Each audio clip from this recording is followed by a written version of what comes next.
Good evening, ladies and gentlemen.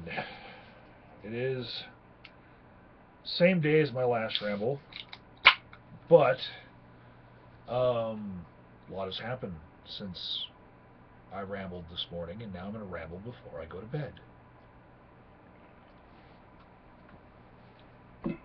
First off, the Broncos won, so they're going to be in the Super Bowl, and I'm going to suffer one more bad day of Sunday sales in my market 2 weeks from today. Fuckers.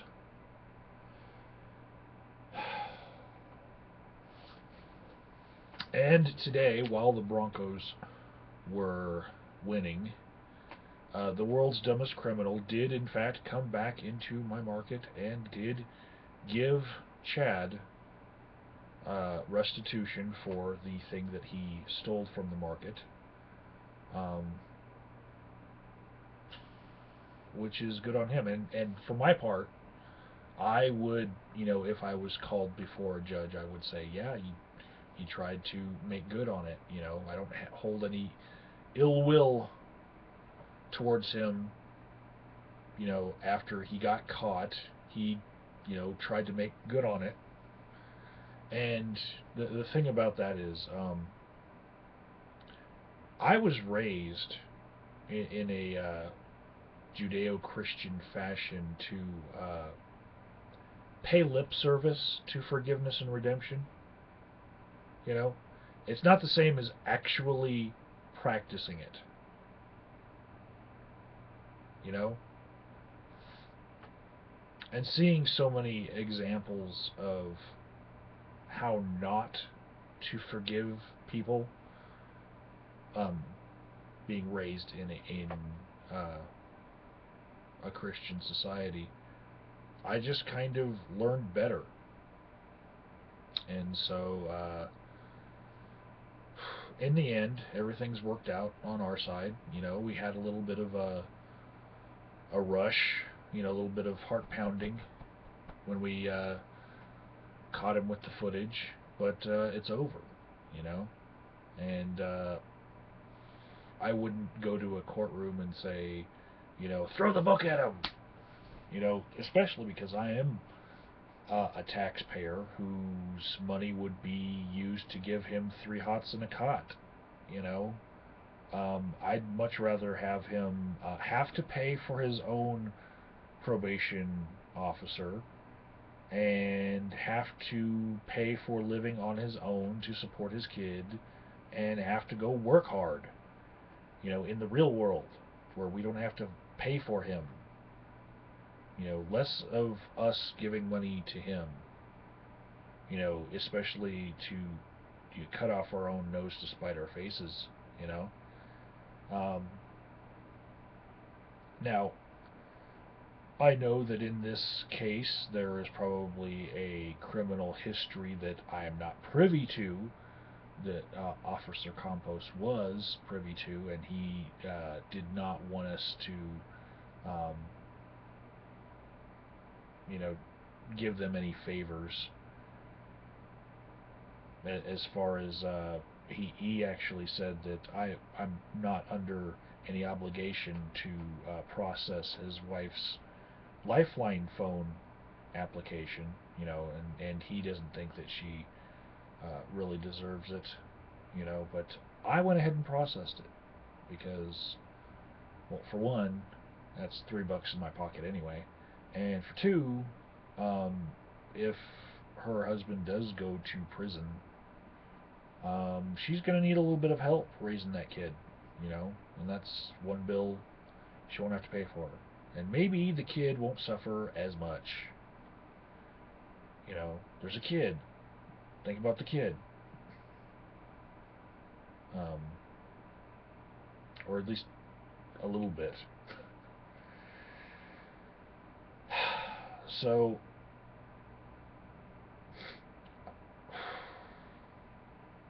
that out of the way, I'm going to respond to a video response that I got from Raw5069, who likes that I put his name in the title. Um, and he says that capitalizing the first letter is wrong.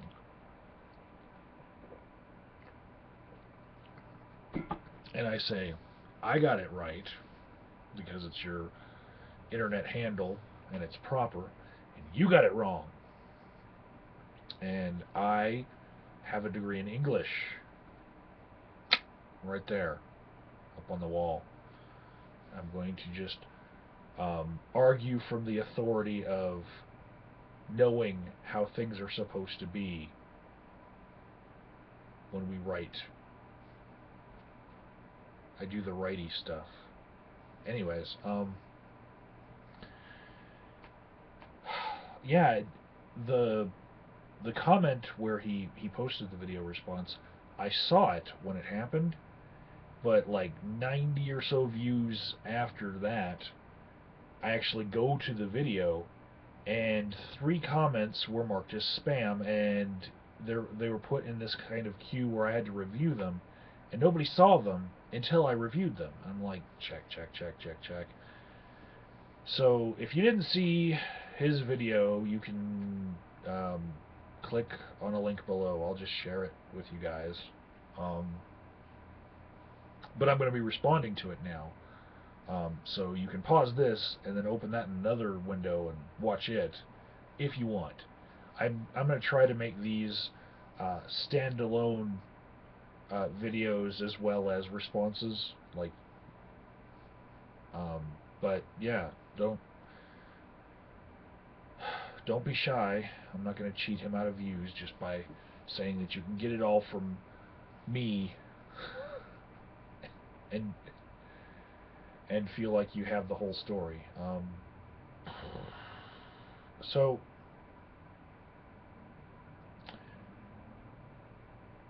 Bob wants to know, am I drawn to God?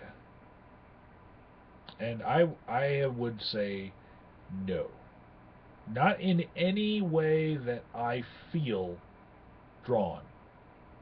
As far as like an attraction to, no.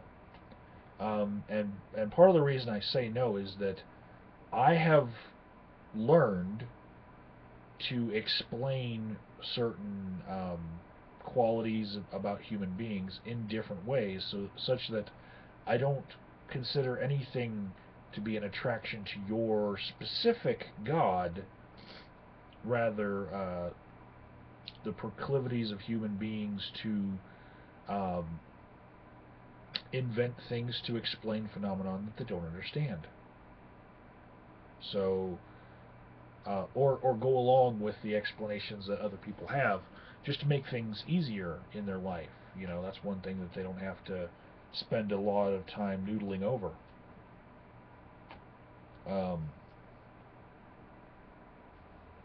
Then he asks, why fight against things that I don't believe in anyway?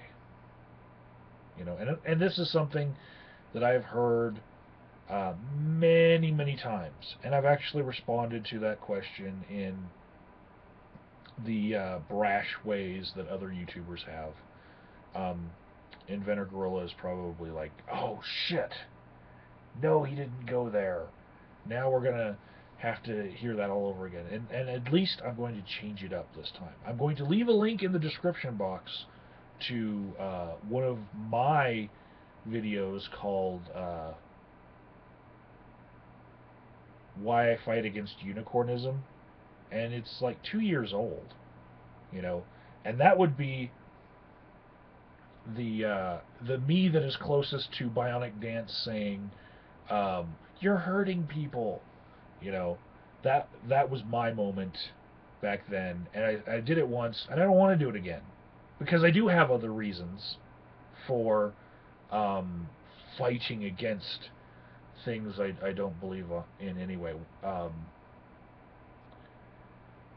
The why on top of why.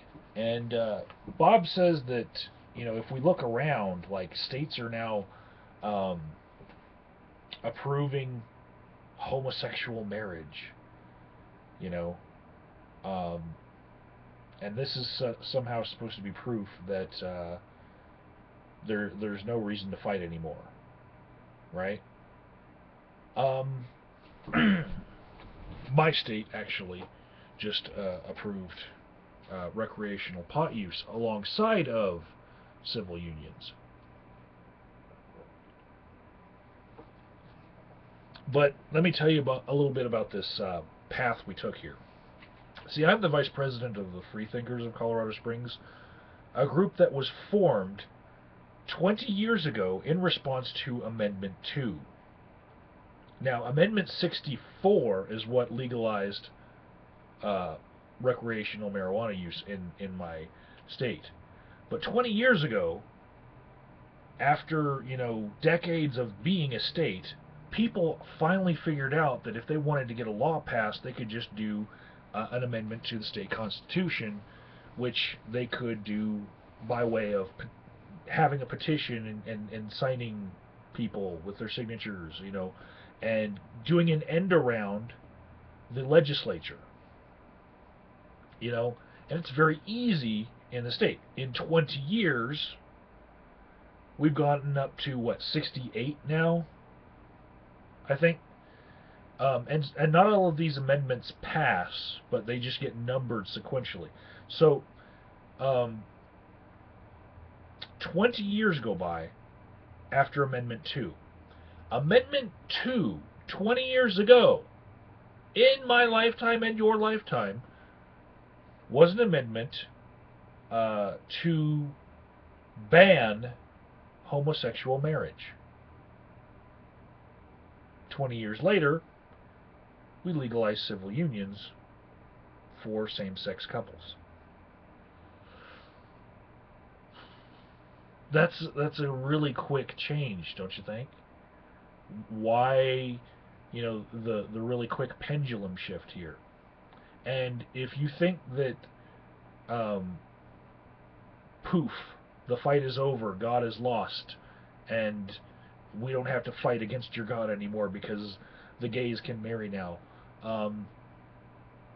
I would say that pendulums that shift that fast can shift just as quickly the other way. In fact, Colorado used to be full of hippies before Focus on the Family decided to move here. Okay? This used to be a well-known liberal state. Bob Denver singing about the mountains, Boulder still is kind of a hippie enclave. Manitou Springs, too. But things change, and they change quickly. And I have seen evidence that the forces that would swing the pendulum back the other way to complete conservatism and just going to making the law be just the Bible. Like just hand a Bible to every police officer. I've seen the forces that would have that still, around doing their thing. In fact, as a voter registration drive organizer, I teach the kids that I get registered to vote when I go to high schools. I teach them about something I call the Perennial Personhood Amendment. This is a petition that goes around every 2 years without fail. They try to go get signatures to get people to put it on the ballot so that we can have an amendment to our Constitution to ban abortions. And they call it the Personhood Amendment. And it was on a bunch of ballots, and I think they're finally just going to drop that effort, but not because they think that they won't succeed in the end. They really do think that it's worth fighting for, and they will succeed. It's because it's very expensive, and they're now trying to just buy legislators and lobby that way, rather than pay people to go collect the million signatures that they need. So It's actually closer to like 200,000. But anyway,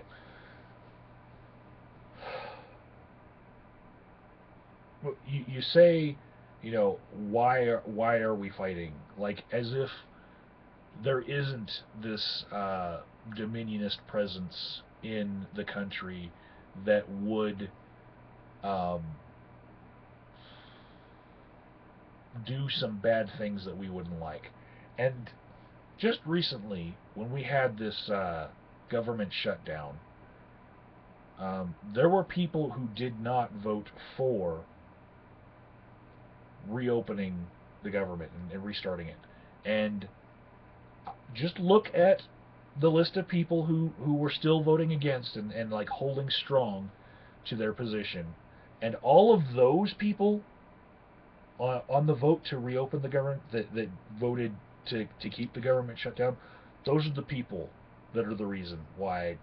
Yeah, and not a one of them would have been elected from their districts if they did not have your God on their resume. Okay?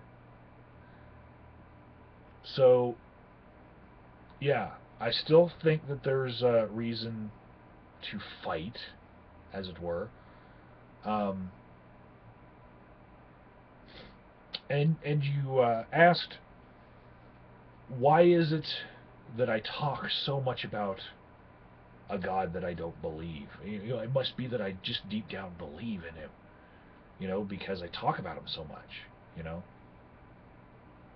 Well, thousands of years from now, people uh, might talk a little bit less about gods in general, but in our culture, so much of it is rife with intertextual references to the Bible, because it was a very popular book for thousands of years, especially when um, any opposing thought that was written down might have been burned, as being heretical, and you know, especially when for a good portion of human history, it seems like um,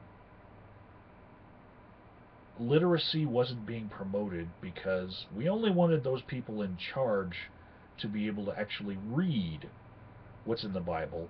We want everybody else to just accept what they're told is in the Bible. So after that period, um, many other stories that get written, say by Shakespeare, I've got like volumes of Shakespeare right there behind me. Um, they have these references in them that you cannot understand unless you understand the Bible. If you came from a completely different religious background, from birth to right before you get into college, I would highly recommend reading the Bible. Maybe taking a course or two in understanding some of those biblical concepts, because you go into an English class about Shakespeare and you will be at a horrible disadvantage just not understanding some of the references that are in that uh, body of work. Um, you are not going to understand Chaucer. You're not going to understand the poetry of William Blake. You're not going to understand a whole lot of English literature if you don't understand the Bible. Now, you're asking why upon why, like a bigger reason why I would talk so much about biblical concepts, when I don't believe in your God. It's because it's so interwoven into texts. Texts. Let me drink some more dew here. There are so many intertextual references in every other uh, book that you read that's written in English, that you just can't get away without knowing what's in the Bible. And you can't get around talking about biblical concepts daily if you are a reader. Guess who is a reader? That would be me.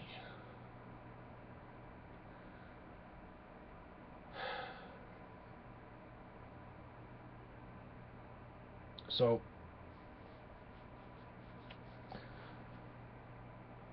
that being said, another concept that Bob touched on in his video, which is something that I've heard many a time, is that there's a possibility that I just hate Bob's God, and I've actually heard some atheists say that if the Judeo-Christian God were real, that he wouldn't be worthy of worship because he's such an evil prick.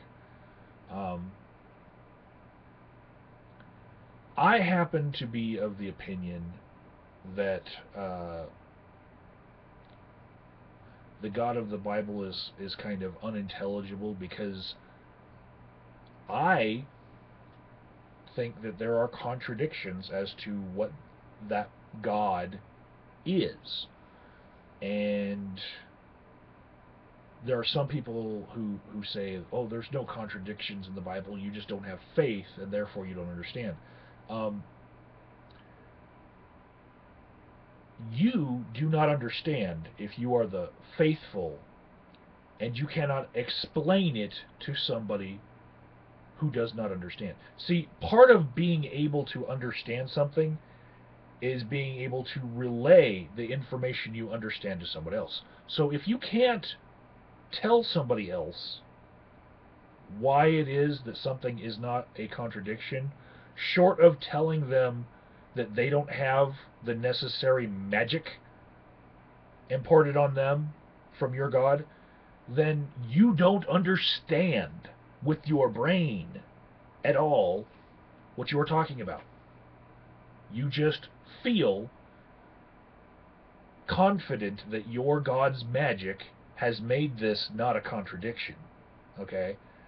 But in many places in the Bible, including John chapter 6, as Bob wanted us all to read, in many places in the Bible you find concepts that are not congruent with the other concepts in the Bible. And no amount of magic can make you able to explain it well enough to somebody who does not believe in that magic, or just explain it at all, why it is not a contradiction. I see a lot of talking in circles on YouTube, a lot, about these things. And I'm okay leaving these things as mysteries, you know, like what was actually meant. That's fine. But beyond that, I'm actually of the opinion that the Bible is flawed. And if we don't agree on that, that's a very major point of contention, right? With all of the contradictions that I perceive in the Bible, and just basic things like I don't find Yahweh, the God, to be a very loving thing, even though he's said to be all love. You know, wanting to have his arrows drunk with blood, and just saying things like, I am wrath and I am vengeance. That is kind of the antithesis of love. And I don't need to have, you know, a million brains for this one brain to wrap its head around the concept that wrath and vengeance are not love. In fact, it gets put upon the human beings that are alive now and supposedly supposed to follow the teachings of Christ, that they're supposed to be forgiving and loving and never be vengeful or wrathful. But that thing that is supposed to be made up of all love and all forgiveness and all that, that thing is also wrath and vengeance. Um, yeah.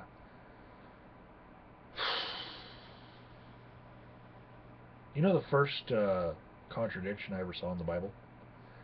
Um, I realized it from a song from the then heavy metal band, but now alternative band, uh, Stone Temple Pilots. And it was um, eye for eye, tooth for tooth versus turn the other cheek. Which lesson are we to go with? You know, um, anyways, I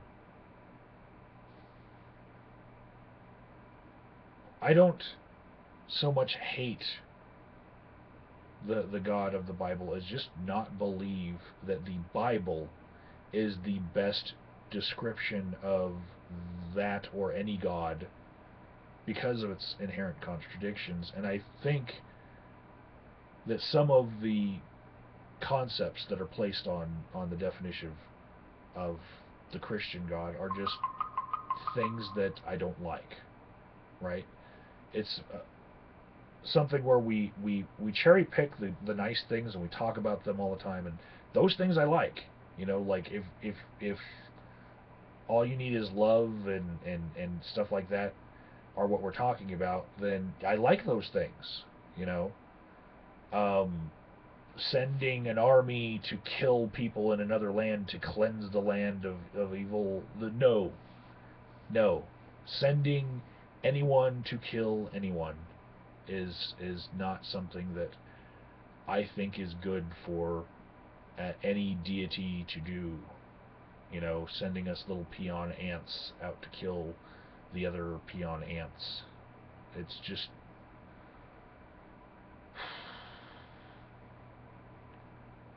I guess, in Bob's mind, it's kind of blasphemous for a human being to have sort of a score sheet for a deity. Like, we are not supposed to look and judge, hey, hey, big guy, that's kind of fucked up. And you tell us that we're not supposed to do it because it's fucked up, but then you're going to do it yourself. You know, um, we're not supposed to judge that way. We're not supposed to learn by example from that God. It's a do as I say, not as I do type deal. For life, yo.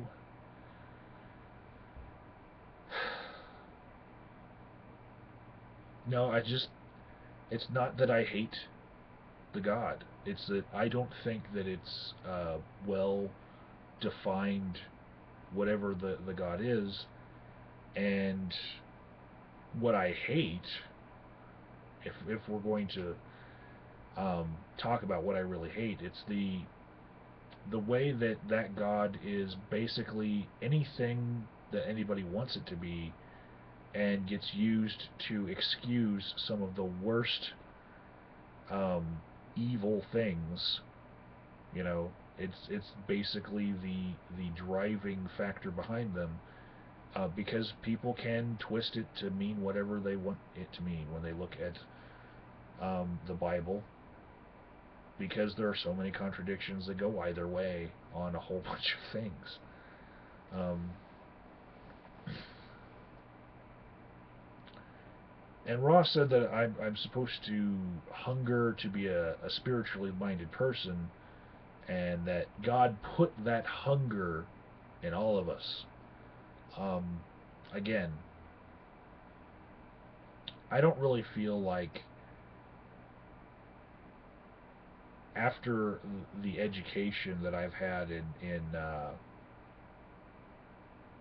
proclivities of the human mind to come up with explanations for the unexplained. I don't think that I just immediately ascribe a hunger for knowledge to a God putting it there. Um, I don't feel a hunger to be spiritually minded. In fact, I actually feel the opposite, right?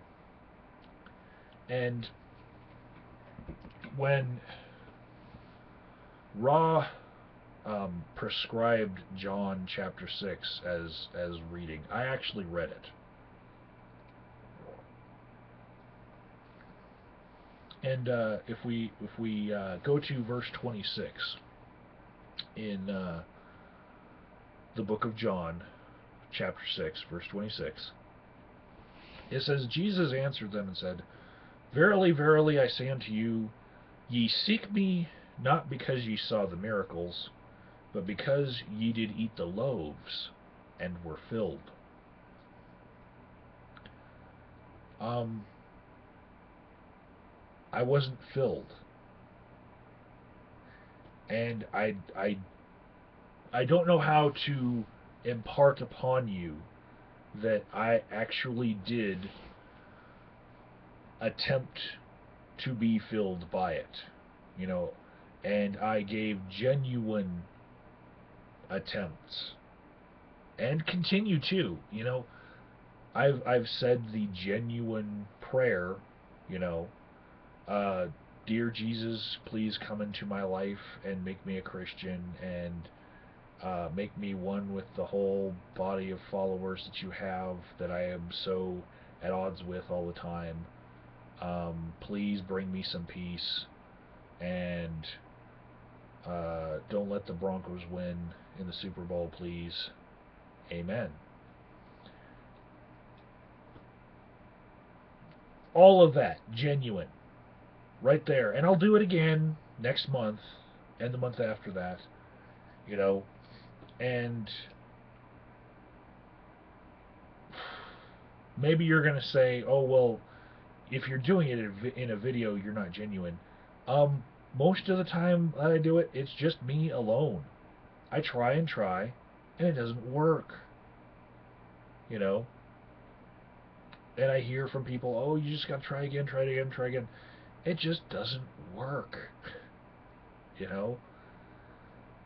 How many times does one have to try? Oh, well, God chooses when He's going to have you come to Him. Well, He's taking His sweet-ass time. Oh, but it's not right to judge that, huh?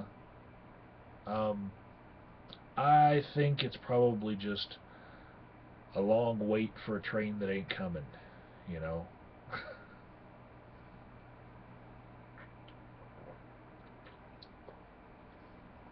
But I do humor the the wishes of a lot of people to keep on trying, mostly because um, the Bible is so interwoven into our culture that you just don't stop hearing about it.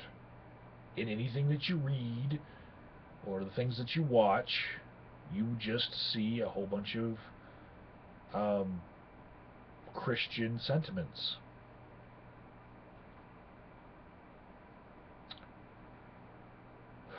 So yeah,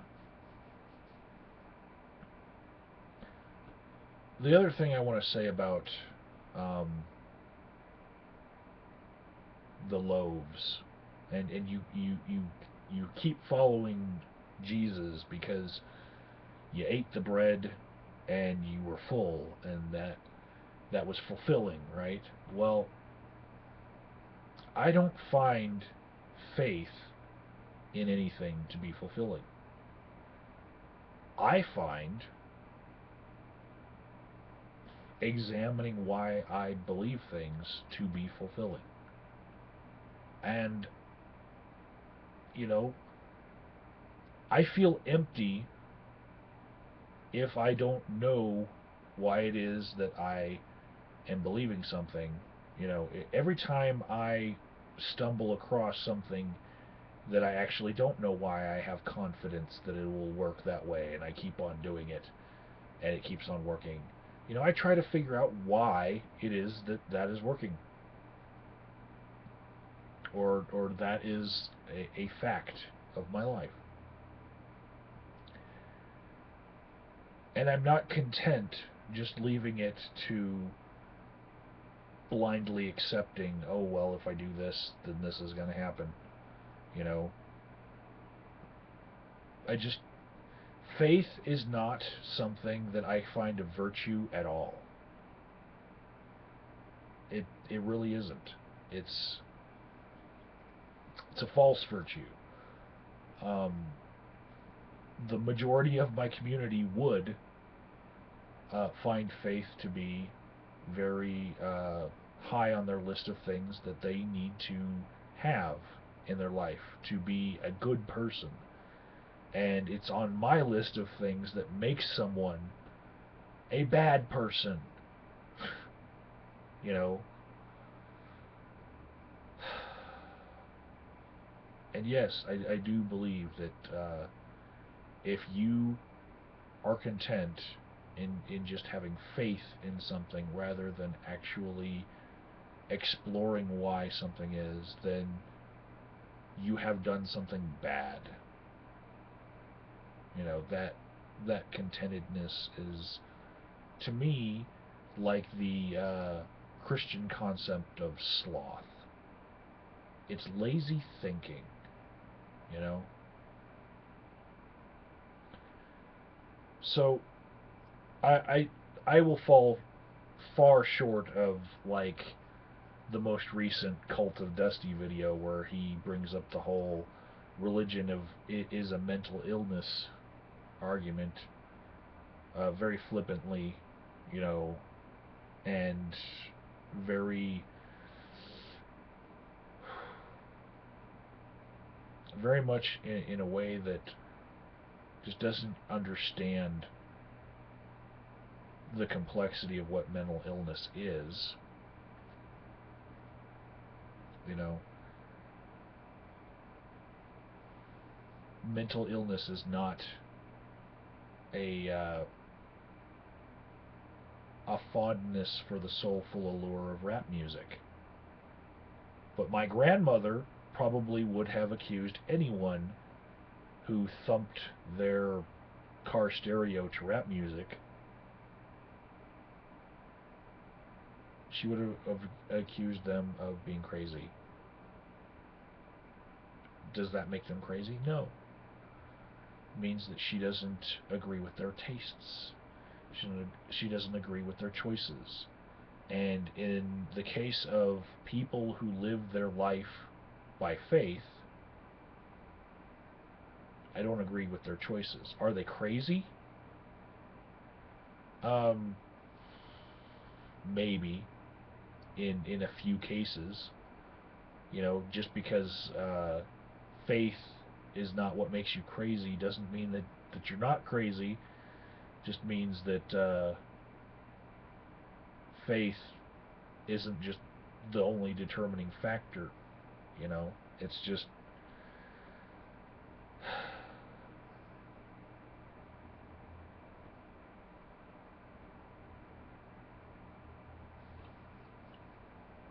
running low on dew.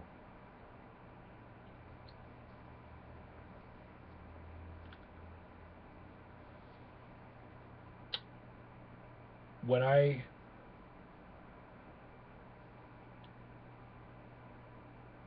see somebody living their life by faith, I don't like their choices. Okay? The choice that starts with, I'm going to allow an exception to the rule that I should investigate why I believe things. Right?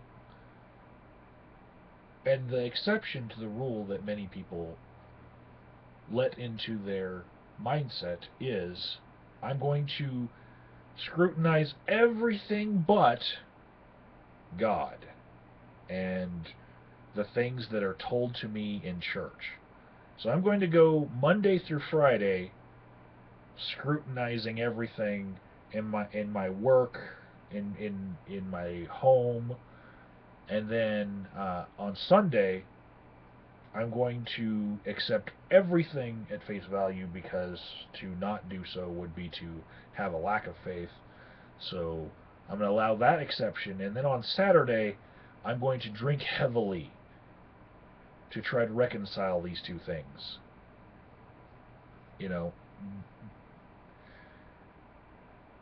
lots and lots of drinking starting Friday night on through Saturday, and that would prepare you for the onslaught on your brain that you get by going to church and having the opposite of what you see in reality in your Monday through Friday job and home life, just pounded into your head, you know. So all that drinking is probably um,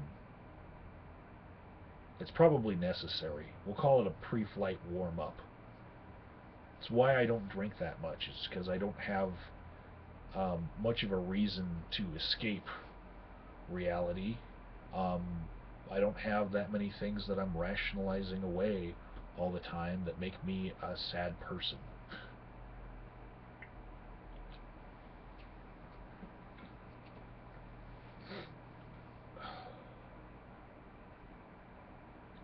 And what I want to leave you guys with is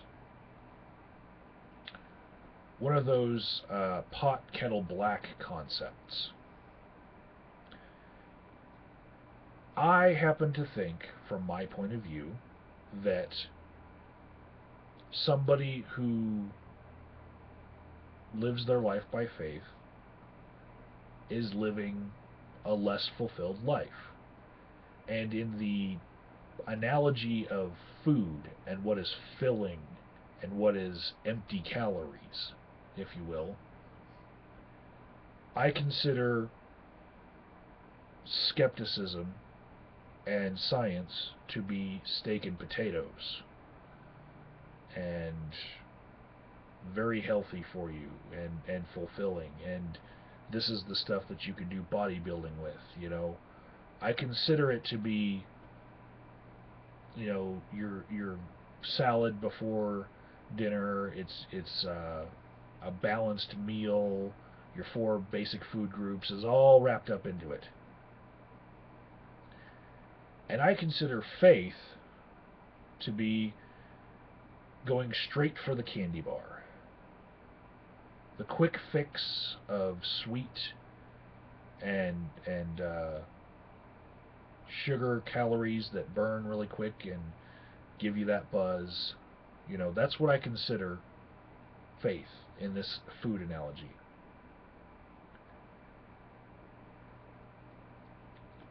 And exactly the opposite of what I just laid out there is believed by Bob. He thinks that his set of beliefs in Jesus and having faith are the things that will fill me, you know, and sustain me better than those things that I have found to be eating.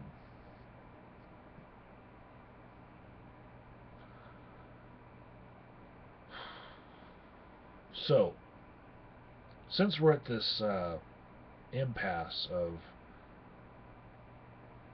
I think you're eating junk food and you think I'm eating junk food, how do we figure out who's really eating the junk food?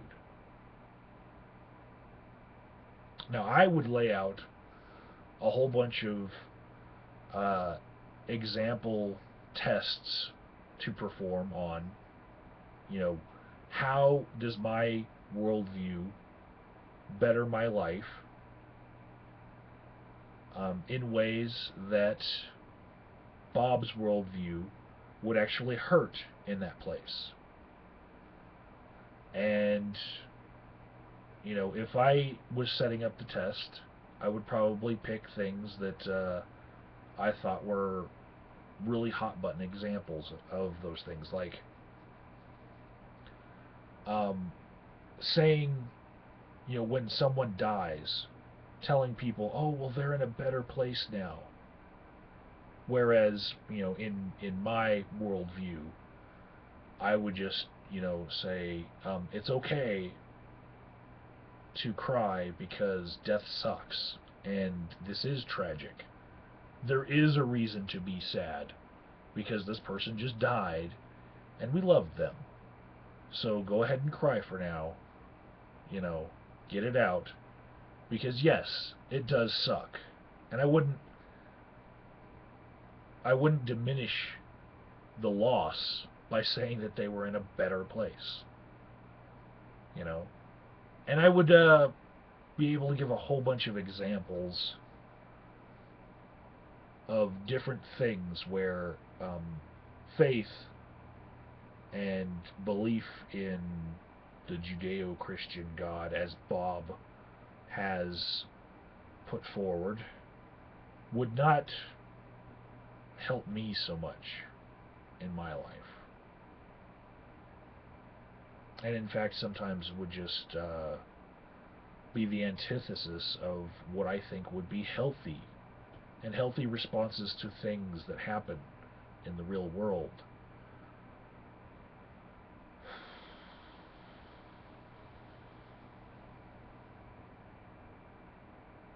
And I'm sure Bob might have some examples of, where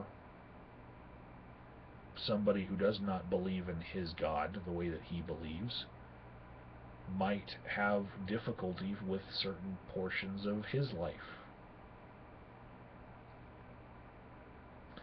And I think most of what this great debate here on YouTube is about is figuring out where is this playing field that we can go to really find out which of these worldviews is better. As long as we're picking for ourselves where this is going to be decided, we're basically playing who's the home team, And what I'd like to do is find a neutral ground, or just like I did earlier in this video, go ahead and play on their field. I'll be the away team, and I'm pretty sure, because I have confidence because of the repetition that I have demonstrated here on YouTube and in my life, that every time that I pray that Jesus enter my heart, it's going to have the same result. Nothing different, because the emperor has no clothes, and I'm just an honest person who will, not buckle to peer pressure.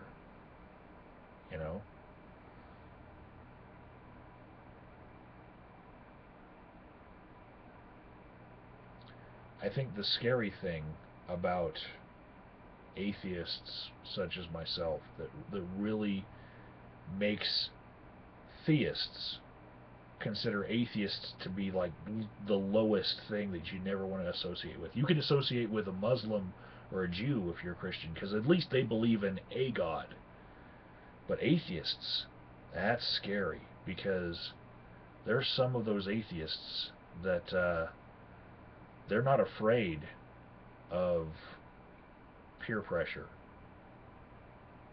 They're not afraid of actually calling you on your bluff, even if it means that they're going to miss out on milk and cookies and fellowship and bowling and movie night and having play dates with kids.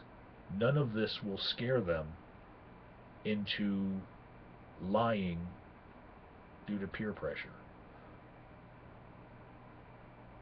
because they'd rather live with their principles and have a clean conscience. And that's scary. People that won't lie and say that they felt something. People who will only say that they felt something when they feel something and they know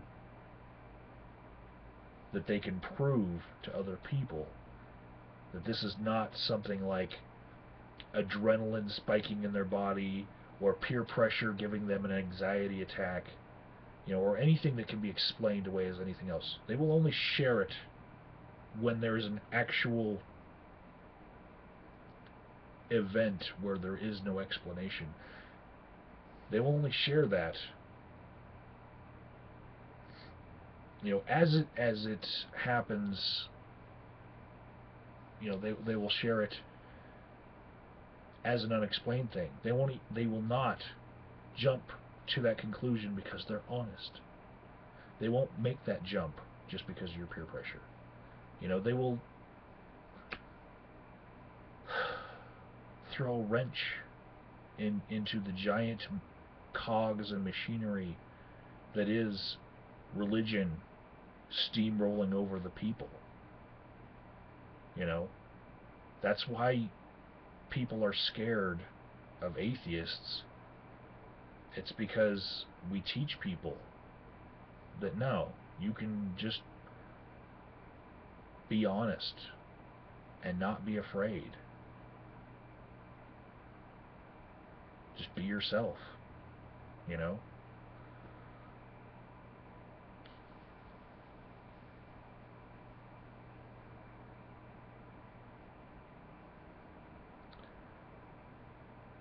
Well, we're 52 minutes into this video, and Jesus still hasn't saved me. Tune in next time when I'll ask again, and maybe it'll happen in the 2520th video.